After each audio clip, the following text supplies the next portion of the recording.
आज हम बात करने वाले हैं टेप्सन इंस्ट्रूमेंट जो आईपीओ लॉन्च हुआ है। अभी रिसेंटली इसकी जो है चर्चा बहुत ज़्यादा है मार्केट में। इसका जो जीएमपी है वो आसमान छू रहा है। ठीक है, तो हम पहले देख लेंगे कि कंपनी क्या करती है। इन डिटेल में आप देखना चाहे तो आप स्क्रीनर पे जाकर देख सकते हो। बस मैं इतना बताना चाहूँगा एकदम शॉर्ट में।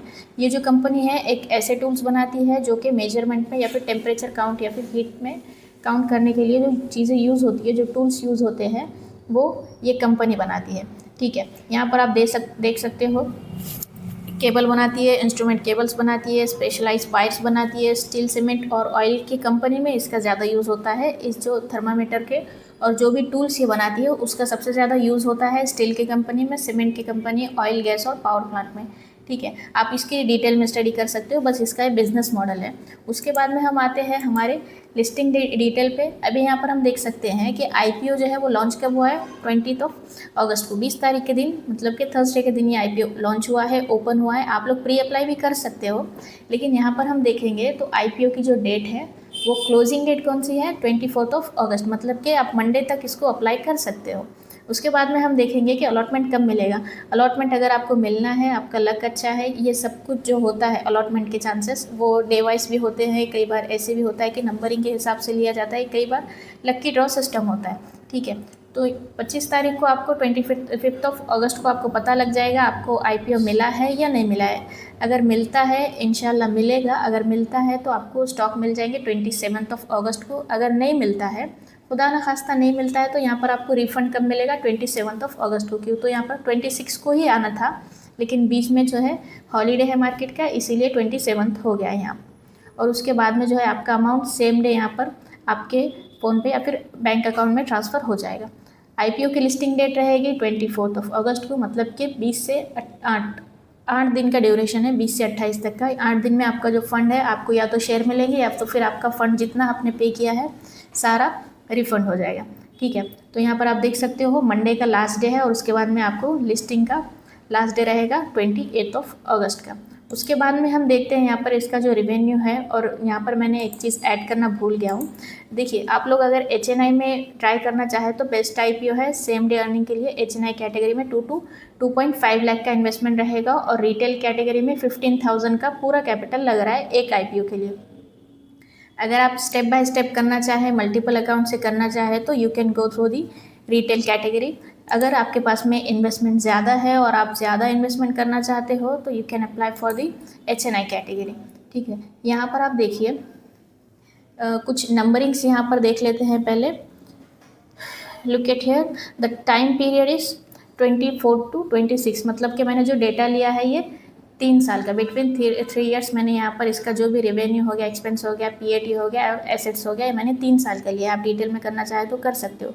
रेवेन्यू की बात करें 2024 में यहाँ पर 278 करोड़ का था, उसके बाद में 25 में 382 हो गया और अभी 26 में 455 हो गया, मतलब कि रिवेन्यू बढ़ रहा है, which is plus point for us. उसके बाद में एक्सपेंसेस की बात करें तो एक्सपेंसेस भी बढ़ रहे हैं। देखिए, कई लोग ये बोलते हैं कि एक्सपेंसेस बढ़ना मतलब कि निगेटिव वे में प्रोफाइल जा रही है। नहीं, अगर मेरे पॉइंट ऑफ व्यू से आप देखें तो कंपनी एक्सपेंसेस बढ़ा रही है, मतलब कि फ्यूचर के लिए अच्छा कुछ और सोच रही है।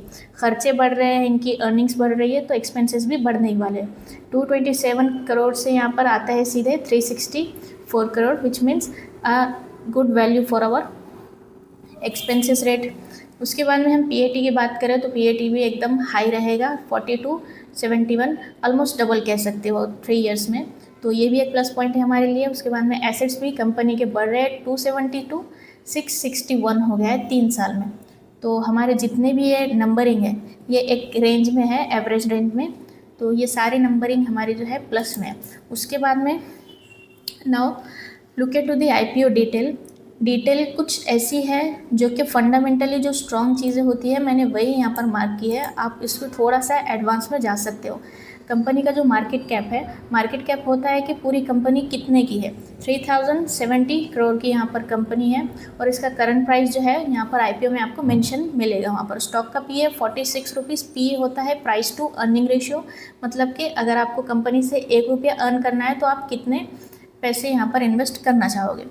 तो यहाँ पर पी रहेगा 46। If you invest 1 rupees for this in this company you will get the 46 rupees. Okay, यहाँ पर देखिए आप बुक वैल्यू यहाँ पर रेंज में बताएगा और इसका ROE देख सकते हो आप 17.8% है। ROE होना चाहिए, मोर देन 15% चाहिए, और ROCE भी जो है मोर देन 15% चाहिए। तो दोनों भी रेंज एवरेज है, हम लोग निगेटिव तो नहीं कह सकते। हाँ, ROE थोड़ा सा कम है। और उसके बाद में फेस वैल्यू की बात करें हम तो 4 रुपीज़ है, जो कि अच्छा है। प्रमोटर होल्डिंग भी यहाँ पर अभी तक मेंशन यहाँ पर नहीं हुई है। और रिटर्न इन इक्विटी बता रहा है यहाँ पर 14.4%, विच means a plus sign for us. अभी यहाँ पर स्ट्रेंथ एंड वीकनेस की बात करें तो यहाँ पर आप देख सकते हो, मैंने छोटी छोटी चीज़ें यहाँ पर मेंशन की है। अगर आप डिटेल में देखें तो आप जहाँ पर अप्लाई कर रहे हो वहाँ पर बताएगा। जो इसके प्लस पॉइंट है वो सिर्फ 5 है, और इसके नेगेटिव वे में देखें तो मोर देन 67 जो है इसकी नेगेटिव थाउट्स है इस कंपनी के। अगर मैं प्लस पॉइंट की बात करूँ तो यहाँ पर इतना ही बताया इसने कि ये जो कंपनी है ऐसी कंपनी है जो कि इंडिया में लीडिंग कंपनी है, जो कि सेंसर या फिर टेम्परेचर सेंसर या फिर वायर्स ऐसे बनाती है जिसको कोई बीट नहीं कर सकता। दूसरा यही चीज़ है, ग्लोबल मार्केट इनका बहुत ज़्यादा है, सेल्स अच्छा है इनका, एक्सपोर्ट इंपोर्ट का बिजनेस भी अच्छा है। ये लोग ऑल ओवर इंडिया तो छोड़ो, वर्ल्ड वाइड भी ये लोग अच्छा खासा सेलिंग कर रहे हैं, ठीक है। और अगर नेगेटिव में देखा जाए तो इनका यही बता रहे हैं, इनका कंट्रीब्यूशन जो है वो 41% का है, और अभी 42 आ गया, अगेन 41 आ गया 2024 टू 26 तक। और कंपनी जो है रिलायंस के कंपटीशन में है ये कहा जा रहा है, लेकिन अभी तक कुछ भी चीज़ें कंफर्म नहीं है। आप अगर पॉइंट ऑफ व्यू मेरा जानना चाहे इस IPO के लिए तो मेरा यही रहेगा। देखिए, कंपनी का जो है बिजनेस मॉडल एकदम बेस्ट है, तो इसको हम देंगे 1 पॉइंट। और अगर हम अगर हम इसके नंबरिंग या फिर रेशियो की बात करें तो ये भी प्लस पॉइंट में प्रोफाइल जा रही है, विच मीन्स 2 पॉइंट्स हमको यहाँ पर प्लस पॉइंट मिलते हैं। और यहाँ पर कुछ चीज़ें हैं, इसको हम हाफ पॉइंट देंगे, मीन्स 2.5% हमारा रेशियो बनता है आउट ऑफ 5। यहाँ पर देखिए इसके जो स्ट्रेंथ एंड वीकनेस जो है ये सिर्फ और सिर्फ मेरे हिसाब से लॉन्ग टर्म के लिए ठीक है, लेकिन अगर आप शॉर्ट टर्म के लिए करना चाहें तो आप क्या कर सकते हो, IPO के लिए अप्लाई करो।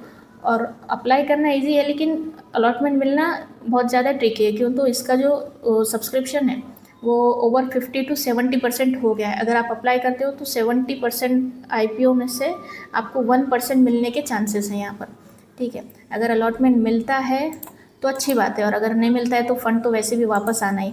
और इतनी गारंटी है कि लॉस में नहीं जाएगा IPO। अगर लगता है तो आपको 5 to 10,000 का प्रॉफिट ये दे सकता है, विच इज़ 70 to 100% कह सकते हैं हम लोग। एक्सपेक्टेड रेंज है ये, आप लोग इसको बिल्कुल अप्लाई कर सकते हो। और दूसरी चीज़ ये है कि अप्लाई करने के बाद में फर्स्ट डे में आपकी जो भी होल्डिंग रहेगी उसको आप बेच सकते हो। ऑप्शन 2 है आपके पास में। फर्स्ट ऑप्शन क्या है, लिस्टिंग होते ही आप उसको सोल्ड आउट करो। The other option is you can wait for the 1 week. 1 week तक अगर आप बाय करते हो या फिर सेल करते हो तो ठीक है, लेकिन आपको ज़्यादा होल्ड नहीं करना है, क्यों तो मैनिपुलेशन बहुत ज़्यादा होता है। रेंज बड़ी है, कंपनी बड़ी है, और इसका जो है सब्सक्रिप्शन ज़्यादा है, तो लोग भीड़ उतनी ही ज़्यादा है, इसीलिए हम लोग रिस्क नहीं ले सकते। और दूसरा ऑप्शन यही है हमारे लिए कि आप लोग अगर IPO लगता है, आपकी इन्वेस्टमेंट जितनी है 15,000 के स्टॉक बेच दो। रिमेनिंग जितने भी आपके लॉट्स होते हैं या फिर जितने भी आपके स्टॉक पड़े हुए हैं वो सारे होल्डिंग पे रख सकते हो आप। उसमें क्या है, आपका जो कैपिटल है वो सेफ रहेगा, आप उससे दूसरा IPO अप्लाई कर सकते हो, और जो कुछ भी आपका रहेगा रिमेनिंग का प्रॉफिट वो आप कभी भी कब तक भी आप लॉन्ग टर्म के लिए होल्ड कर सकते हो। So the final decision of this IPO is you can apply for this IPO. I think this is the best IPO for the short term period. और दूसरी चीज़ ये है कि आप लोग पहले एनालाइज करिए, थोड़ी सी डीप स्टडी करिए। शॉर्ट टर्म के लिए इतना सफिशेंट है मेरे लिए। अगर आप लॉन्ग टर्म के लिए करना चाहे या फिर HNI कैटेगरी में अप्लाई करना चाहे तो आप थोड़ा सा और ज़्यादा